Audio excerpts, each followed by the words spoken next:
हिन ख़बर लाइ असां सां ताउन कयो आहे। देखिए अच्छी मक्खा पाक चांदी जड़ी भली की दवा। अस्सलामु अलैकुम नाज़रीन, मां आहियां अब्दुल मोमिन जुणू। तव्हां ख़बर ॾियूं था त जिते आमरी काज़ीमन पुल जे ठहण सां दरिया जे ॿिन्ही तरफ़ जे रहवासियुनि खे फ़ाइदो थियो आहे ऐं ॿिन्ही तरफ़ जे शहरनि जा फ़ासिला घटिजण सां गॾु वापार में इज़ाफ़ो थियो आहे, त ॿिए तरफ़ वरी हुकूमती नाअहली ऐं अदम दिलचस्पीअ जे करे हीअ पुल मौत जो राकास बि साबित थी आहे। हिन पुल जे पासनि जी दीवार नंढी हुजण करे केतिरा ई मासूम ॿार, औरतूं ऐं वॾा बेसबब मौत जे मुंहं में हलिया विया आहिनि। उन खां अलावा केतिरनि ई नौजवान मुख़्तलिफ़ सबबनि, व्याजनि ऐं घरू परेशानी खां तंग थी करे हिन पुल खे पंहिंजी ज़िंदगीअ जो आसान अंत आणण जो सबबु बणायो आहे। उन हवाले सां नाज़ न्यूज़ जो रिपोर्टर सुलेमान रिंद पुल ते आयल माण्हुनि सां ॻाल्हि ॿोल कई आहे। अचो त उते तफ़रीह लाइ ईंदड़ माण्हुनि जा वीचार ॿुधूं। आमिरी पुल आहे पर हीउ ख़तरनाक पुल बि हिन खे चई सघिजे थो। हिन जो दीवार आहे तक़रीबन 2.5 फुट। हितां इलाही वाक़िया अॻे बि थी चुका आहिनि, खोड़ सारा वाक़िया थिया आहिनि, कई माण्हुनि हिते ख़ुदकशी बि कयो आहे।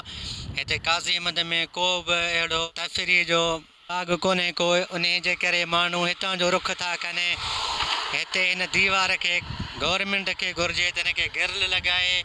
काफ़ी माण्हू अचनि पिया पर हिते का बि सहूलियत अहिड़ी कान्हे ऐं ट्रैफिक बि अहिड़ी आहे त ख़ौफ़ थो अचे त मथां को जॻह ठहियलु हुजे।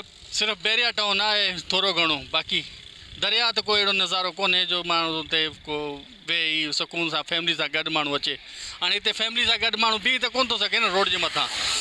को जॻह हुजे जेको नज़ारे जो वठण जो अञा घणो मज़ो आहे। पर काज़ीअम जा हिकिड़ो तपेदार हो राहू साहिबु, हिकिड़ो जूणो हो छोकिरो नौजवान, तमामु क्रिकेटर भलो, पर अलाए कहिड़े, मां तक़रीबन 3-4 त मुंहिंजे नॉलेज में आहिनि दोस्त हुआ असांजा जेका अची मां थोरो ख़ुदकुशियूं कयूं आहिनि। ऐं को बि हिते पुलिस जी चौकी या को अहिड़ो सिस्टम या टोबा न आहिनि। को ख़ुदा न ख़ासिता को पंहिंजे दिमाग़ खे ख़राबु करे अचे थो त हुनखे बचाइण लाइ बि त को शइ हुजे। नज़र अचे पियो हुजे हिन ते एतिरी सहूलियतूं बि न आहिनि, अंदेशो बि आहे कंहिं बि वक़्तु ही कुझु न कुझु नुक़सानु ॾेई थो सघे। आहे त इहो जेको जंगलो हुअणु खपे, हिते वॾो दीवार हुअणु खपे, दीवारूं जेके यानी मज़बूत मथे हुअणु खपनि, तफ़रीह लाइ त हिते हुअणु खपनि, कुझु हुजनि अहिड़ा की नज़ारा हुजनि थोरा घणा, जेको टोबा बि हुअणु खपनि, सिक्योरिटी बि हुअणु खपे, हिकिड़ो अहिड़ो ऑफिस हुजणु खपे, जेको जायूं हुजनि, ऑफिसूं हुजनि जिते माण्हू रही सघनि। में सिक्योरिटी लाइ हिन खे थोरी ॾियारी लॻाई वञे। हीअ दरिया ते हींअर पाणी जेको चढ़े पियो, इन लाइ सिक्योरिटी लाइ हिते इंतज़ाम हुअणु खपनि। कुझु सिक्योरिटी हुजे, को गार्ड वग़ैरह को रखणु, त सोसाइटी माण्हू जेके कनि था उन्हनि खे तहफ़ुज़ फ़राहम थिए। ऐं बहितरीनु शइ आहे हीअ, ऐं मज़बूत शइ जेका आहे, इन लाइ हिते तफ़रीह लाइ को पार्क वग़ैरह बि हुअणु खपनि।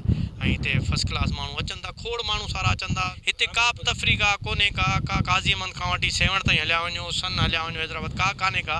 ऐं गवर्नमेंट खे इंतज़ाम करणु खपनि, तफ़रीह गाह हुजनि, पार्क वग़ैरह हुजनि, ऐं जेको सो होटल हुजे। अहिड़ी का वी आई न आहे, घुमण फिरण जी तफ़रीह न आहे, पर हिकिड़ो सुसाइड लाइ को आहे। हिते काफ़ी तइदाद में माण्हू सुसाइड कया आहिनि ऐं ख़ुदकुशियूं कयूं आहिनि। सो गवर्नमेंट खां पुरज़ोर मुतालबो आहे त महिरबानी करे जेको आहे हीअ सुसाइड खे तफ़रीह जो मार्ग बणाए वञे, हिन जे पासे में पार्क ॾिना वञनि ऐं उन सां गॾु हिनखे सिक्योरिटी गिल ॾिनी वञे। हिनखे पंहिंजो थोरो मथे दीवार हुजे हा, दीवार मथे आहे कोन। माण्हू जेके घुमण फिरण वारा अचनि था त उहे किरियो बि पवनि था, ऐं के अहिड़ा अचनि था कावड़ जी पाण खे उछलाइनि था। थोरो दीवार मथे हुजे त माण्हुनि जो हिफ़ाज़त थी वञे। गवर्नमेंट खां मुतालबो आहे जे जामशोरे जो पुल आहे ईअं जे थी वञे त सभु खां बहितर आहे। अच्छी मख चांदी जड़ी कपे उनजी भली पैदावार खे हासिल करण में हिकु तमामु वॾी रुकावट आहे। बेघेट अच्छी मख खां पाक चांदी जड़ी भली पैदावार। बेघेट लाखा पेस्टिसाइड धूणा मोरी ते दस्तियाब आहे। प्रोपराइटर अब्दुल हकीम खसकेली।